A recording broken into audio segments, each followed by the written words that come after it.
ಬಂಡ ಕಮಲ ಹಾಸನ್ ಸೃಷ್ಟಿ ಮಾಡಿದ್ದಂಥ ವಿವಾದಕ್ಕೆ ಸುಪ್ರೀಂ ಕೋರ್ಟ್ ಕಾನೂನಾತ್ಮಕವಾದ ವಿರಾಮ ಕೊಟ್ಟಿದೆ. ಭಾವನಾತ್ಮಕವಾಗಿ ಅಲ್ಲ. No Supreme Court can tell me ನನ್ನ ಭಾವನೆ ಏನು ಇರಬೇಕು ಅನ್ನೋದನ್ನು ಕಾನೂನಾತ್ಮಕವಾಗಿ ಕೊಟ್ಟಿದೆ. ಏನು ಚಿತ್ರ ತೋರಿಸ್ಬೇಕು, ನೀವು ಯಾರು ಅಡ್ಡ ಬರೋಕ್ಕಾಗಲ್ಲ, ಬೇಕಾದವ್ನು ನೋಡ್ಕೊತಾನೆ, ಸಾಕಾದವ್ರು ಬಿಟ್ಕೊತಾನೆ, ನೋಡ್ಕೊಳ್ಳಿ ಬಿಡಿ ಅಂತ ಹೇಳಿದ್ದಾರೆ. ಪಾಯಿಂಟ್ ಈಸ್ ಭಾಳ ಸಿಂಪಲ್ಲು ನಮ್ಮದು ಅಥವಾ ನಂದು.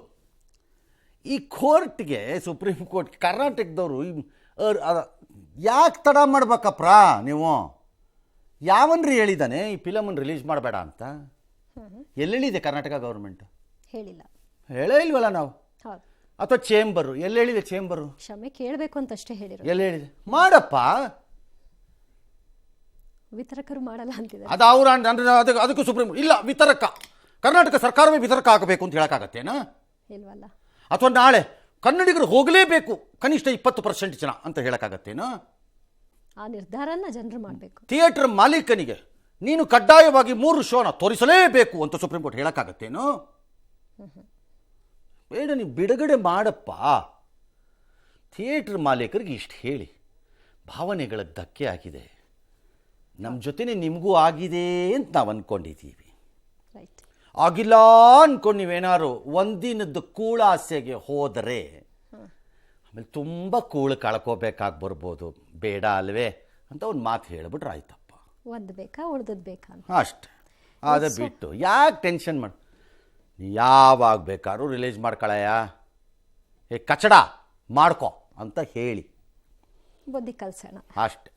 ಇನ್ನು ಸೋನು ನಿಗಮ ಹೋಗಿಲ್ಲಂತೆ ಸರ್ ಇದಕ್ಕೆ ವಿಚಾರಣೆಗೆ. ಸೋನು ನಿಗಮ ವಿಚಾರಣೆಗೆ ಅವ್ರು ದೊಡ್ಡವರು, ಅವರು ಪೊಲೀಸ್ನವ್ರು. ಬೇಕಿದ್ರೆ ಪೊಲೀಸ್ ಕಮಿಷನರು ಅವ್ರ ಮನೆ ಬಾಗಿಲಿಗೆ ಹೋಗಿ ಹೊಸಲ್ ಮೇಲೆ ಕೂತ್ಕೊಂಡು ರೆಕಾರ್ಡ್ ಮಾಡ್ಕೊಂಬರ್ಬೇಕು.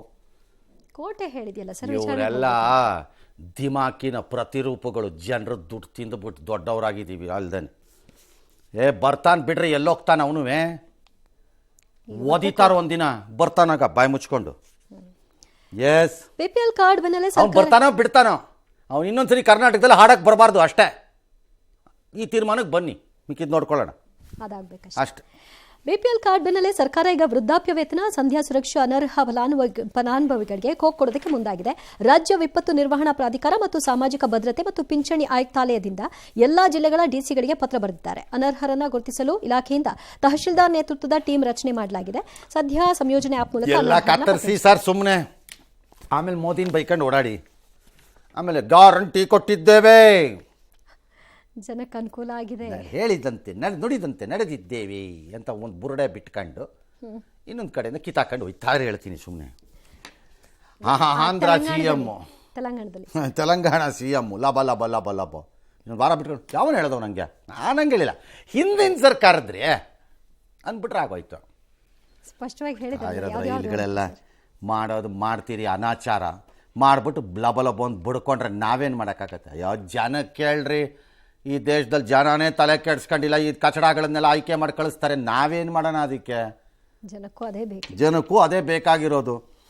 ಸಿದ್ದರಾಮಯ್ಯನವ್ರ ಪುತ್ರ ಯತೀಂದ್ರ ಹೇಳ್ತಾರಂತೆ, ಈ ಜಾತಿ ಜನಗಂತಿ ಮಾಡದೆ ಹೋಗ್ಬಿಟ್ರೆ ಏನು ಅಪ್ಪನ ಕುರ್ಚಿ ಹೋಗ್ಬಿಡುತ್ತಾ? First of all I want to tells ಯತೀಂದ್ರಂಗೆ ಒಂದು ಪಾಯಿಂಟನ್ನು.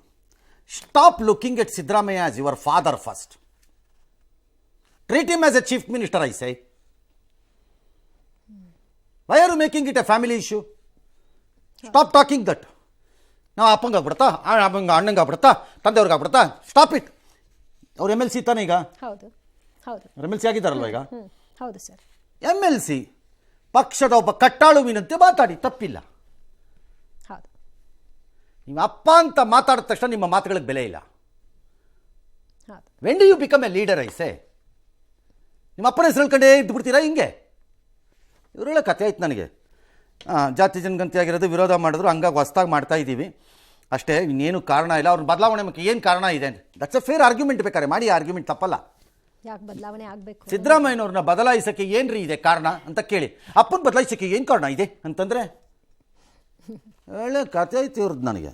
ಎಸ್, ಚಿನ್ನಸ್ವಾಮಿ ಸ್ಟೇಡಿಯಂ ಕಾಲ್ತುಳಿತ ಪ್ರಕರಣದಲ್ಲಿ ರಾಜಕೀಯ ಜಟಾಪಟಿ ಜೋರಾಗಿದ್ದು ಬಿಜೆಪಿಯವರು ರಣಹದ್ದುಗಳು ಅಂತ ರಾಮಲಿಂಗಾರೆಡ್ಡಿ ಹೇಳಿಕೆ ಕೊಟ್ಟರು. ಇದಕ್ಕೆ ಆಯ್ತು, ಅವ್ರು ಏನೇನು ಹೇಳಿದಾರೆ ನೋಡೋಣ.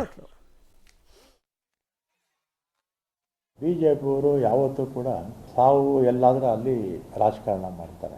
ಹೆಣ ಬಿದ್ದರೆ ಸಾಕು ಕಾಯ್ತಾ ಇರ್ತಾರೆ.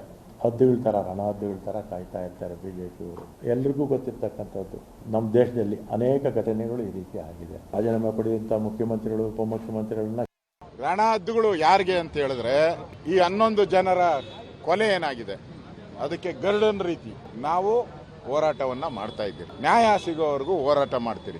ಅಮಾನುಷವಾದಂತ ಕೊಲೆ ಇದು. ವಿಧಾನಸೌಧಕ್ಕೆ ಅಂತ ಕರೆದವ್ರು ನೀವು, ಸ್ಟೇಡಿಯಂ ಅಲ್ಲಿ ಬನ್ನಿ ಅಂತ ಕರೆದವ್ರು ನೀವು, ನೀವೇ ಎಸ್ಕೇಪ್ ಆಗ.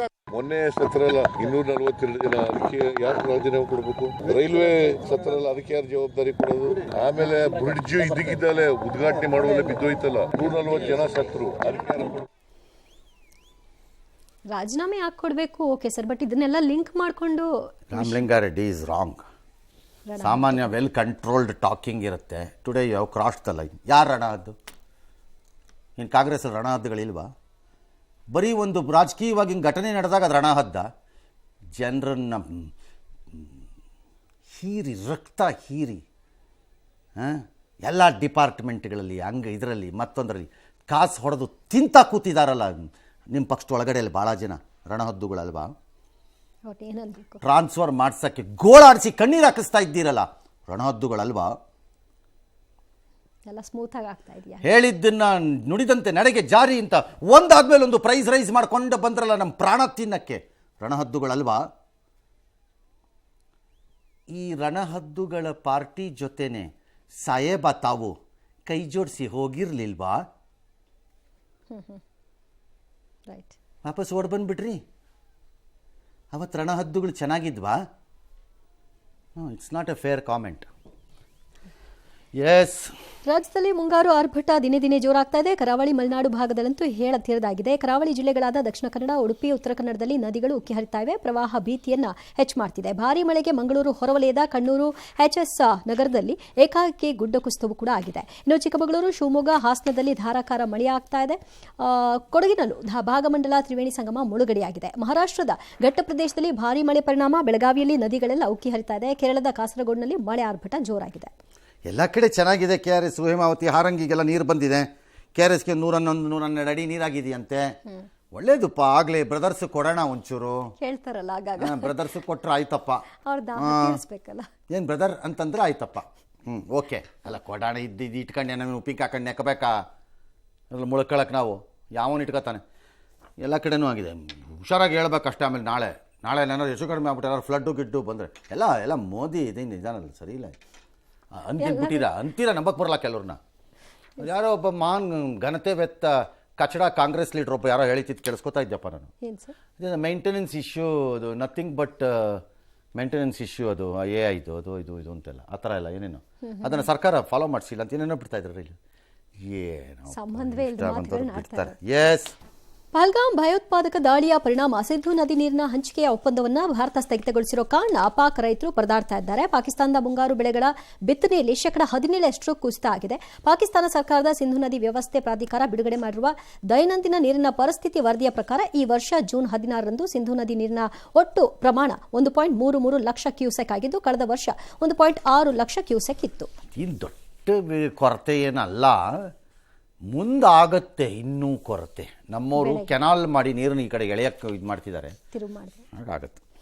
ಮರದ ಕೊಂಬೆ ಬಿದ್ದ ಹುಡುಗ ಪಾಪ ಅಕ್ಷಯ್ ಮಗು 12 ಹೊಡೆದೋಗಿದೆ ಪೀಸ್ ಅಂತ. ಅದು ಯಾವುದೇ ಚೇತರಿಸ್ತಾ ಇಲ್ಲ. ಡಾಕ್ಟ್ರ್ ಹೇಳ್ತಿದ್ದಾರೆ. ಅವನು ರೆಸ್ಪಾಂಡ್ ಮಾಡೋವರೆಗೂ ಅಂತೀನಿ. ನನ್ನ ಕೈ ಮುಗಿದು ಕೇಳ್ಕೊಳ್ಳೋದು ಡಾಕ್ಟ್ರುಗಳಿಗೆ ಇಷ್ಟೇ. ಆ ಕುಟುಂಬಕ್ಕೆ ಭರಿಸೋ ಶಕ್ತಿ ಎಷ್ಟಿದೆಯೋ ಇಲ್ವೋ ನನಗೆ ಗೊತ್ತಿಲ್ಲ ಪಾಪ. ಅಷ್ಟು ನಂಗೆ ಗೊತ್ತಿಲ್ಲ.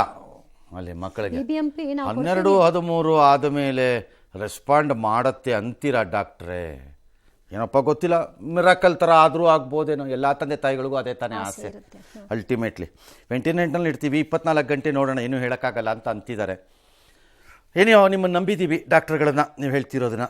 ಈಗ 4 ಲಕ್ಷ ರೂಪಾಯಿ ಬಿಲ್ ಆಗಿದೆ, BBMP ಅವ್ರು ಕೊಡ್ತೀವಿ ಅಂತ. ನಾನು ಒಂದೇ ಒಂದು ರಿಕ್ವೆಸ್ಟು, BBMPಗಾಗಲಿ ಚೀಫ್ ಮಿನಿಸ್ಟರ್ಗಾಗಲಿ ಅಥವಾ ದಿ ಘನತೆ ವೆತ್ತ his highness holiness Shri Shri Shri Shri Shri DK Shivakumar ಅವ್ರಿಗಾಗಲಿ ಮಾನವೀಯತೆ ಅನ್ನೋದಿದ್ದರೆ ಈ ಬಿಲ್ ಪೇ ಮಾಡಿ. ಮತ್ತು ಈ ರೀತಿ ಘಟನೆಗಳಾದಾಗ ಮೆಡಿಕಲ್ ಖರ್ಚು ನಾನು ಮಾತಾಡ್ತಿರೋದು, ನಾನು ಪರಿಹಾರ ಮಾತಾಡಿಲ್ಲ. ಅದನ್ನು ಕೊಡೋಕ್ಕೆ ಒಂದು ವ್ಯವಸ್ಥೆ ಮಾಡಿ. ಅದನ್ನು ಕೊಡೋಕ್ಕೆ ಏನಾದ್ರು ಒಂದು ವ್ಯವಸ್ಥೆ ಮಾಡಿ. ಅದನ್ನು ಕೊಡೋಕ್ಕೆ ಮೆಡಿಕಲ್ ಖರ್ಚು ನಾನು ಹೇಳ್ತಿರೋದು. ನಾಟ್ ಪರಿಹಾರ ಅಲ್ಲ. ಎಸ್. ಮನೆ ಪಕ್ಕದ ಹೈಟೆನ್ಷನ್ ವೈರ್ನಿಂದ ಅದೊಂದು ನಡೆದೋಗಿದೆ. ನೇಪಾಳ ಮೂಲದ ಮಗು ಯಾವುದೋ ಸಿಗಾಕೊಂಡಿದೆ, 90% ಸುಟ್ಟೋಗಿದೆಯಂತೆ. ಇದಕ್ಕೆ ಅದೇ ಕಾರಣ, ಬೇರೆ ಕಾರಣ ಅಂತದ್ದು. ಹೈಟೆನ್ಷನ್ನ ಅಲ್ಲಿ ಕಂಬ ನೋಡ್ತಾ ಇದ್ರೆ ಅದು ಹೈಟೆನ್ಷನ್ ಇದ್ದಂಗಿಲ್ಲ, ನಾರ್ಮಲ್ ವೈರ್ ಇದ್ದಂಗಿದೆ, ನಾರ್ಮಲ್ ಪವರ್ ಲೈನ್ ಇದ್ದಂಗಿದೆ. ಹೈಟೆನ್ಷನ್ ವೈರ್ ಹಂಗಿರುತ್ತೆ ಅನ್ರಿ ರೈ ಯಾವನ್ರಿ ಅವ್ನು ಹೇಳೋದು ಹೈಟೆನ್ಷನ್ ಅಂತ. ಬೆಸ್ಕಾಮ್ ಹೇಳ್ತಿದ್ದಾರೆ ಅದು ನಮ್ದು ಅಲ್ಲ, ಅದು ಮಗು ಆಟ ಆಡ್ತಿದೆ, ಲೈನ್ ಪಕ್ಕ ಬಂದಾಗ ಪರ್ಕೆ ಎಸ್ತಿದೆ, ಶಾಕ್ ಆಗಿದೆ, ಅದು ಟ್ರಾನ್ಸ್ಮಿಟ್ ಆಗೋಗಿದೆ, ಪವರ್ ಶಾಕ್ ಹಂಗಾಗಿದೆ ಅಂತ ಇರ್ಬೋದು, ನಾನು ಹೇಳೋಕ್ಕಾಗಲ್ಲ ಅದನ್ನು. ಬಟ್ ನಮ್ಮ ಭಾರತದಲ್ಲಿ ಇದೊಂದು ದೊಡ್ಡ ಸಮಸ್ಯೆ. ಮನೆ ಮುಂಭಾಗದಲ್ಲಿ ಒಂದು ಕಡೆ ಅವ್ರಿಗೆ ಭಾಳ ಕ್ಲೋಸ್ಲಿ ಪವರ್ ಲೈನ್ಸ್ ಪಾಸ್ ಆಗ್ತಿರುತ್ತೆ. ಇದನ್ನೆಲ್ಲ ಅಂಡರ್ಗ್ರೌಂಡ್ಗೆ ಹೋಗಬೇಕು, ಇಲ್ಲದಕ್ಕೆಲ್ಲ ಕೇಬಲ್ ಇದಾಗಬೇಕು, ಇದನ್ನು ಮಾಡ್ತಾರೆ, ಬೈಂಡಿಂಗ್ ದಿನ ಒಂದು ಮಾಡ್ತಾರೆ. ಇದಕ್ಕೆಲ್ಲ ಕಾಸು ಬೇಕು, ಖರ್ಚಾಗಬಾರ್ದು, ಕಾಸಿಲ್ಲ ಯಾರ ಹತ್ರನೂ. ಸ್ಯಾಡ್ ಅಷ್ಟೇ ಇದು. ಎಗೈನ್ ಬೆಸ್ಕಾಮು ಅಷ್ಟೇ. ಇಟ್ಸ್ ಆಲ್ ರೈಟ್, ಯಾವುದೋ ಮಗು ಮಾಡಿರ್ಬೋದು, ಮಗು ಬುದ್ಧಿ ಇದೆ ಅಂತಲ್ಲ. ಮೆಡಿಕಲ್ ವಿಚಾರ ನೋಡಿ, ಆ ಕಡೆ ಗಮನ ಕೊಡಿ. ಹಾಂ, ಎಕ್ಸಾಕ್ಟ್ಲಿ ನನ್ನ ವಾದ ಅಷ್ಟೇ.